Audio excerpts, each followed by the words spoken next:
Meus irmãos, o apóstolo João, discípulo amado, apóstolo amado, foi ele quem escreveu o livro de Apocalipse. João escreve o Apocalipse quando ele está preso na ilha de Patmos. E o texto diz, em Apocalipse capítulo 1, diz que ele estava preso por causa do Evangelho, por causa do testemunho de Jesus. Preso. É evidente, fica claro no texto, que ele estava preso por anunciar o Evangelho, por pregar o Evangelho.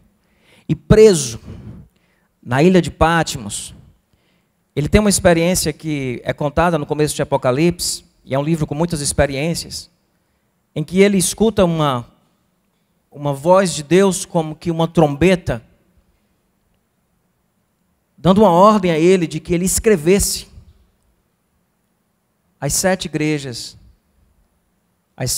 do Apocalipse, que são 7 comunidades de fé, em regiões diferentes, e ele escreve essas cartas. Dentro do livro de Apocalipse, nós temos 7 cartas, que foram escritas a uma igreja específica, embora ela traga uma lição para todos nós, mas ela foi escrita para uma igreja específica. Ele escreve uma carta à igreja em Éfeso, escreve uma carta à igreja em Esmirna, Pérgamo, Tiatira, Sardes, Filadélfia e Laodiceia.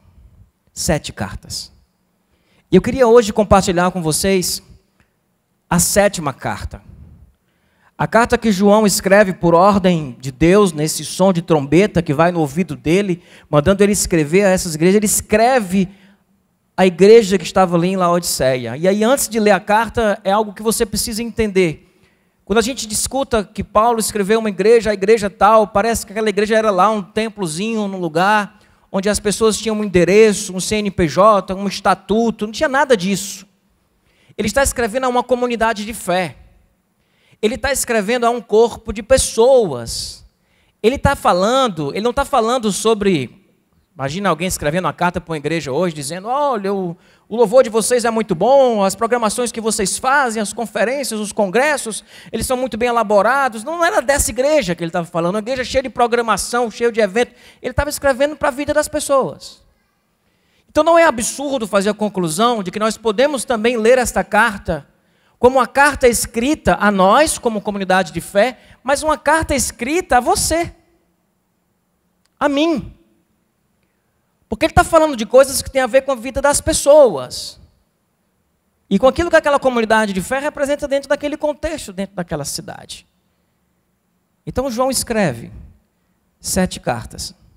Uma delas, ele escreve à igreja que está em Laodiceia, que está lá em Apocalipse, capítulo 3.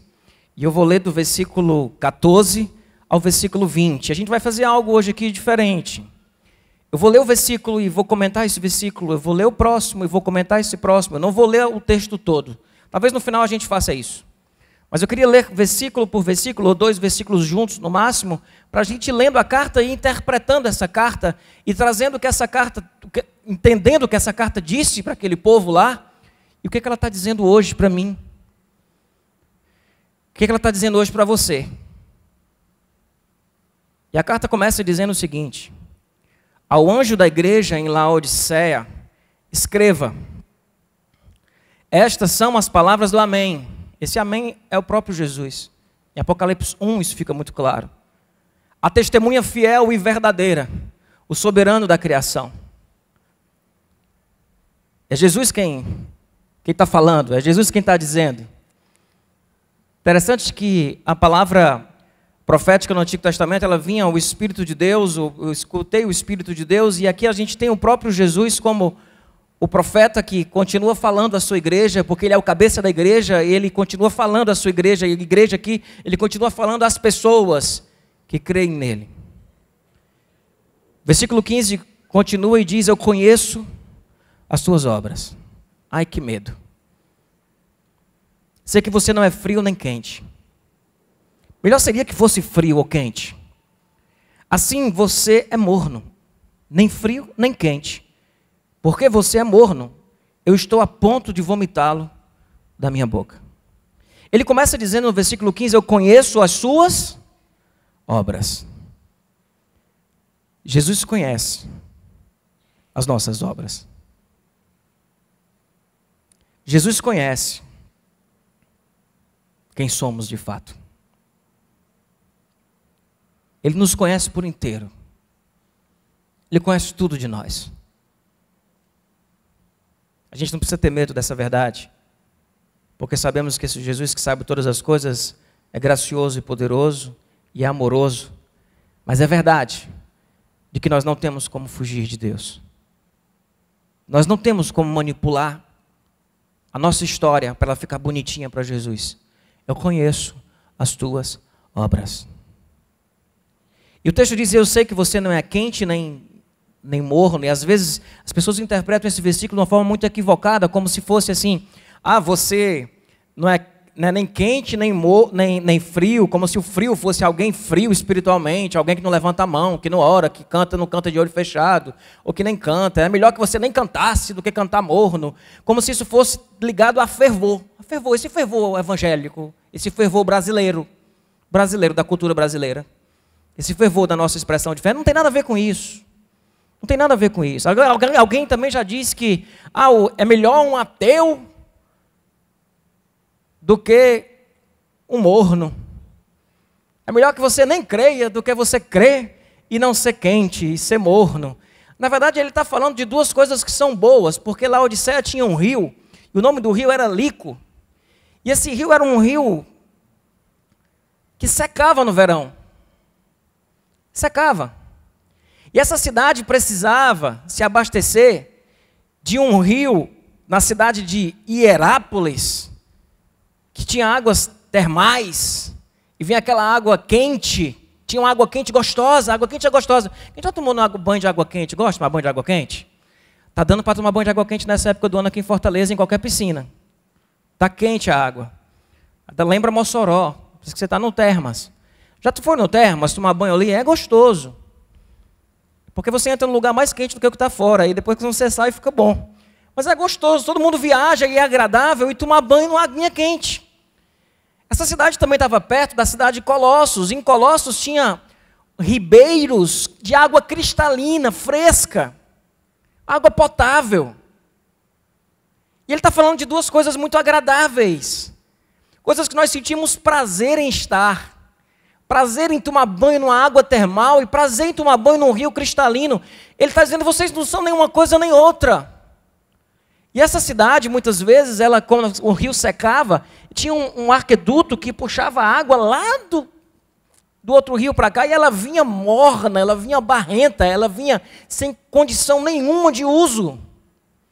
É como se ele dissesse, vocês são igual essa água para mim. O que ele está dizendo, na verdade, é, eu não tenho me agradado de vocês.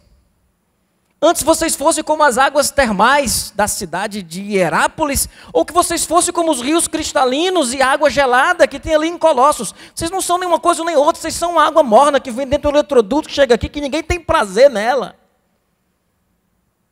Entende? Diz, você não é, por isso que você dá vontade de vomitar. Por que dá vontade de vomitar, meu povo? Porque não é agradável. Porque não é agradável.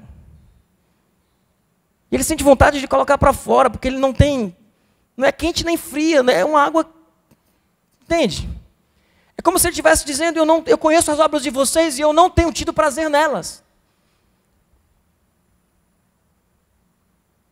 Eu não tenho me agradado. Quando eu coloco vocês na minha boca, eu dou vontade de vomitar, porque não é legal, não é gostoso. Não traz alegria, não traz prazer, eu não consigo me regozijar, porque está difícil. A água de você é barrenta, ela vem cheia de problema, está complicado. Você conhece as obras de vocês.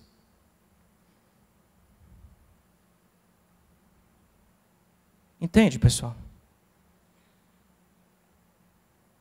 Como é que a gente fica nisso?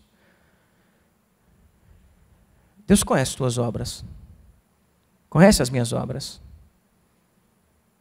E se Ele pega a sua vida e coloca na boca, Ele vai sentir vontade de degustá-la e sentir prazer? Ou Ele vai engoiar?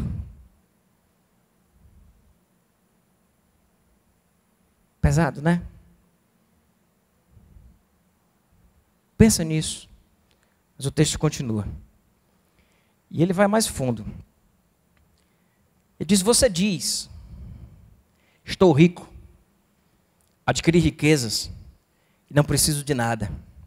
E não reconhece, porém, que é miserável, digno de compaixão, pobre, cego e que está nu. O que ele está colocando aqui? E aí, mais uma vez, o que tem a ver isso com Laodiceia? Tudo. Porque Laodiceia era uma cidade que vinha com uma encruzilhada de 3 grandes estradas que ligavam polos de comércio. Eles eram muito ricos. E eles se confiavam nisso. Era um centro comercial e administrativo, onde as pessoas ali trocavam ouro. Era um centro bancário. Era um lugar de troca de dinheiro, de moeda. Que moeda que fosse, moeda mercadoria, ou sei lá o quê. Ou ouro, ou o que fosse. Era um lugar onde eles trocavam. Era um lugar de produção de tapete e de tecido. Tinha uma escola de medicina. E eles produziam um colírio muito especial que vinha de uma pedra.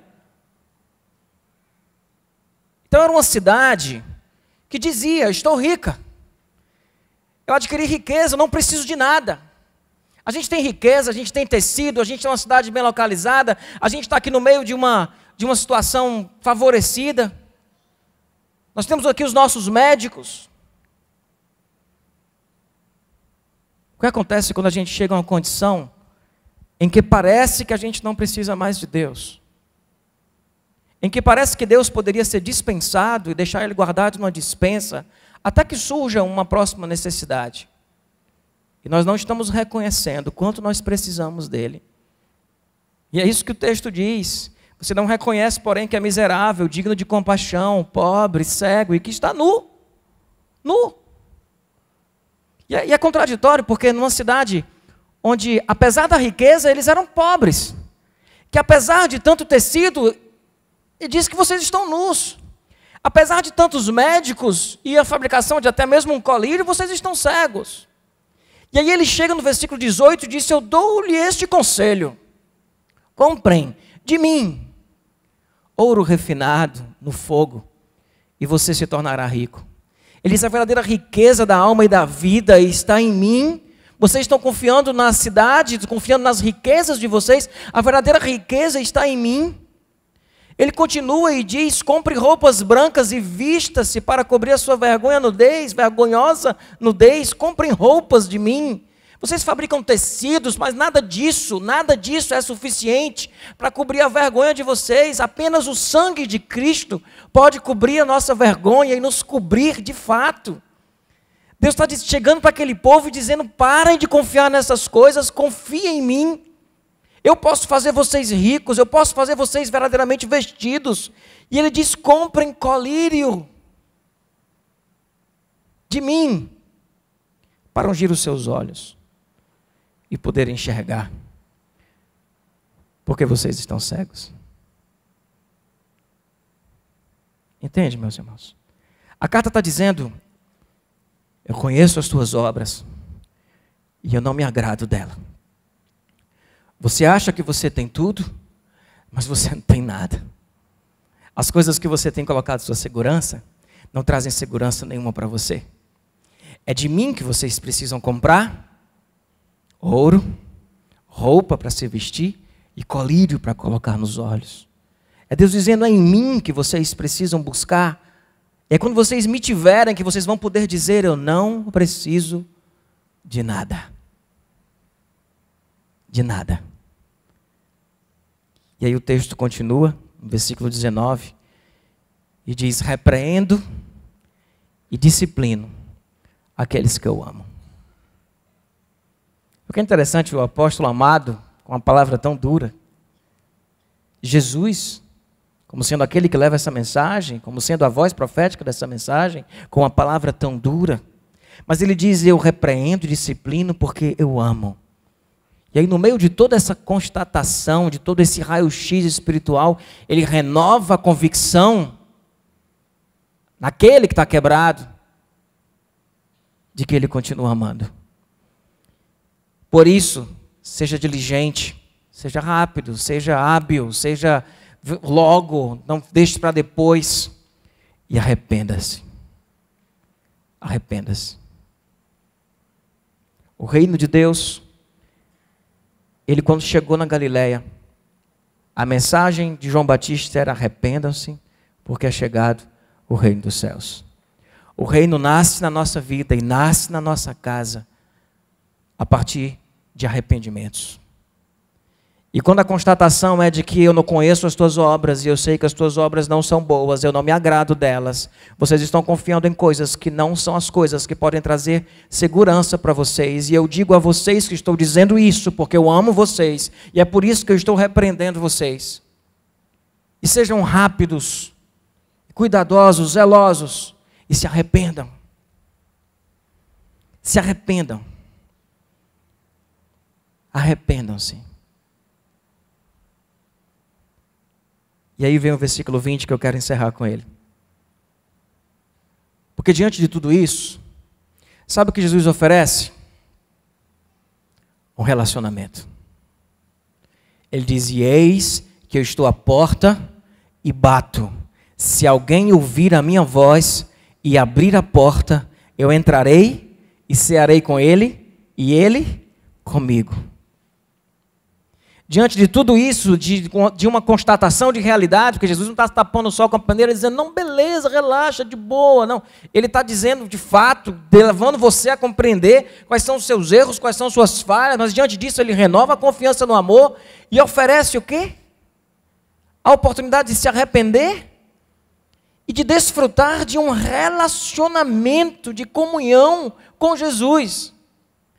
E quando ele diz: eis que eu estou à porta e bato, ele não está dizendo que ele não está presente naquela igreja, ou que ele não está presente na tua vida, mas ele quer bater a porta do teu coração para entrar para um relacionamento de comunhão. Ele quer armar tenda dentro da tua vida, dentro da tua história, dentro das tuas relações.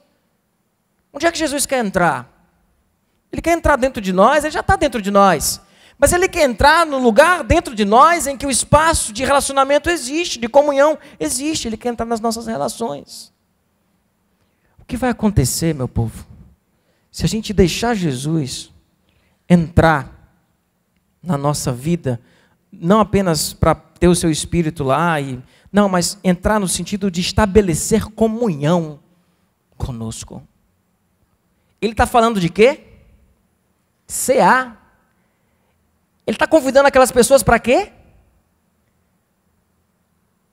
Para que ele está convidando? É para pegar um pão e dizer: este é meu corpo, vamos lá todos juntos, agora vamos orar, baixe sua cabeça. É isso? Ele está convidando, se propondo, se você abrir a porta, para ele entrar e comer com você na sua casa. Ele quer sair com você para o restaurante. Ele quer sentar numa pizzaria com você, na mesa de um bar, e conversar com você. Ele quer entrar na conversa e nas relações. A gente às vezes fica muito preocupado com a vida dos nossos filhos, querendo levar os nossos filhos para a igreja, para que a igreja apresente Jesus para eles. É como se Jesus estivesse na igreja. Isso aqui, né? Jesus estivesse na Candeias. Jesus não está na Candeias. Jesus está em todo lugar. E a gente tem que começar a falar com Jesus e sobre Jesus, e trazer a consciência de que Jesus está no meio de nós. Qual foi a última vez que você conversou com a sua esposa, com o seu esposo, na plena consciência de que Jesus estava ali ceando com você? Qual é o assunto, meu povo, quando a gente sai para comer? Jesus está lá na porta do restaurante dizendo: eu posso sentar com vocês? Eu quero fazer parte dessa conversa, eu quero interferir no que está sendo conversado. Eu posso sentar aí, se vocês deixarem, eu sento. Mas ele não vai chegar lá, chutar a cadeira e dizer: não me convidaram. Ele vai ficar batendo na porta com toda a humildade, com toda o amor de um pai carinhoso que bate na porta e que insiste em fazer parte daquele relacionamento. Qual foi a última vez que você sentou com seus filhos e conversou sobre o Evangelho? Qual foi a última vez que você saiu com a turma, até mesmo da igreja? E o assunto foi o reino. Foi a obra de Jesus na vida da gente. Foi confissão de pecado. Foi conversa sobre coisas que têm a ver com a nossa vida, com transformação. Parece que Jesus, sim, ele está do lado de fora dessas relações, batendo na porta, esperando que alguém escute e que tenha desejo de abrir para que ele entre. E entrando, ele possa permear esses relacionamentos, ele possa fazer parte da nossa mesa, da nossa conversa, fazer parte do tempo onde nós estamos sentados e estamos conversando sobre Deus, sobre o Evangelho, sobre o perdão, sobre a miséria do mundo, sobre a graça de Deus, sobre a fidelidade de Deus, sobre a criação, sobre a natureza. A gente acha mais fácil terceirizar isso. Só levar o menino para a igreja. E, na verdade, está precisando viver a igreja dentro da tua casa. João Alexandre já dizia que enquanto o domingo for o nosso dia sagrado, não tem jeito. Enquanto o domingo for o dia que a gente conversa sobre Deus, não tem jeito. Vai ser reunião para expiação de pecado. E quanto as conversas espirituais ficarem restritas aos nossos encontros de grupo pequeno, não tem jeito. Isso precisa estar na nossa vida, na nossa conversa diária. Você entende o que eu estou falando? Muito cuidado para alguém não sair daqui e dizer, pronto, pois a partir de hoje vai ter culto doméstico lá em casa, quer queira ou não, vai bater na mesa. Tem uma maior galera aqui que quando escuta a palavra culto doméstico se treme todinho. Porque era obrigado a viver esse negócio. O caminho não é esse, o caminho é da relação, é da conversa. Que tem a palavra sim, mas a gente precisa encontrar um jeito de que as pessoas que estão ali dentro da nossa casa abram o seu coração para que Jesus entre, a palavra caia no colo e a gente de repente esteja vivendo o deleite de ler a palavra, conversar sobre ela, sem ser um ritual. A gente quer levar o culto daqui para casa, não é isso. É relacionamento, é vida, é conversa. Agora Jesus está na porta, batendo, dizendo, eu quero fazer parte dessa relação. Vocês estão com um bocado de coisa errada aí, eu estou dizendo para vocês, eu boto vocês na boca da vontade de vomitar, e eu estou dizendo para vocês que eu estou dizendo isso porque eu amo vocês, eu quero que vocês se ajeitem, eu quero que vocês vivam uma vida diferente, e por favor, se arrependam, rápido, se arrependam. E é isso que eu estou à porta. Ele dá uma esperança, ele não traz só um julgamento, ele oferece um caminho, ele não traz só uma condenação, um apontar de dedo, mas ele oferece uma mão e um caminho, mas ele diz, eu estou à porta e bato. Se alguém ouvir, porque a gente está tão distraído, consegue nem ouvir que tem alguém batendo na porta. Se alguém ouvir e abrir a porta, eu vou entrar nesse espaço aí que existe dentro da sua casa, nas suas amizades, no seu ambiente de trabalho, eu vou entrar nesse espaço e vou cear com vocês. E comer junto vai ser muito gostoso. Jesus gostava de comer junto com as pessoas, meu povo. Jesus vivia nos lugares, comendo, partindo pão. Jesus ressuscitou. A primeira vez assim que ele vê os discípulos, a primeira coisa que ele faz? Churrasco. De peixe, mas... churrasco, uma tilápiazinha na brasa, só o filé. O que ele jogava no meio das relações? Comida. Por isso que crente é gordo. Só que o crente está só comendo. Ele não está conversando, ele não está usando aquilo como um pretexto para... E aí, come folha, come outra coisa, come peixe. Com pão sem fermento, sem glúten. Mas senta. Jesus fazia isso. Jesus não sentava com as pessoas. Pessoal, senta aí que agora a gente vai ter um momento aqui. Pega a Torá aí. Judas, lê a Torá todinha aí, bichão. Tu vai me trair mesmo? Lê aí todinha agora. Começa por Levítico. Jesus fazia isso. Jesus juntava o pessoal na mesa, jogava logo um pão em cima, um vinho. Mandava logo pegar uns peixes. Agora vamos fazer, liga o fogo aí que a gente vai fazer churrasco. E naquele churrasco, ele dizia que ia ser o líder. Ele falava das coisas espirituais. A gente parece que precisa desligar uma chave. Vida normal, desliga a chave da vida, e aí liga a chave do espiritual, muda até a voz, fica um negócio mais santo, mais poderoso, para poder conversar sobre as coisas do Pai. E muda a voz, e fica um negócio estranho. É por isso que você não faz com o seu filho, porque dá vergonha, o filho vai olhar assim e dizer, valha. É por isso que a gente tem constrangimento de fazer isso dentro de casa, porque a pessoa vai olhar assim e vai dizer, vixe. Por que papai fica desse jeito quando ele... Medo, sabe? A gente não está acostumado a viver isso. Jesus jogava o pão em cima da mesa, botava um vinho. A gente precisa resgatar isso. Que a nossa mesa seja um lugar de comunhão, de edificação. Seja um lugar onde nós possamos estar partilhando arrependimentos, tomadas de consciência. E Jesus esteja dentro dessa relação, restaurando tudo que tem para ser restaurado. Amém, irmãos? Queria que você baixasse a sua cabeça agora. Jesus está à porta. Ele bate.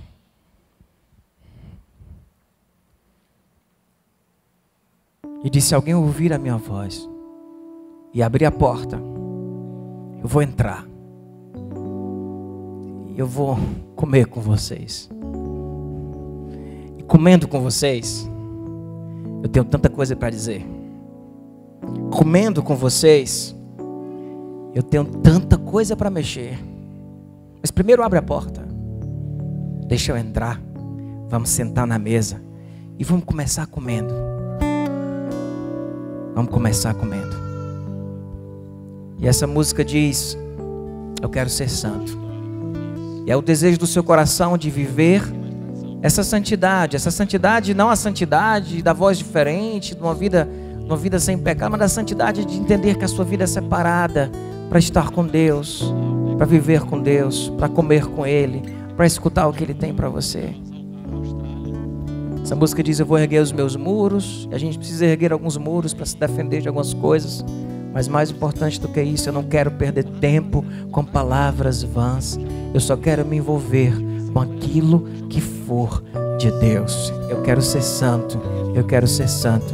Eu quero viver essa refeição com Jesus todos os dias dentro da minha casa. Todos os dias.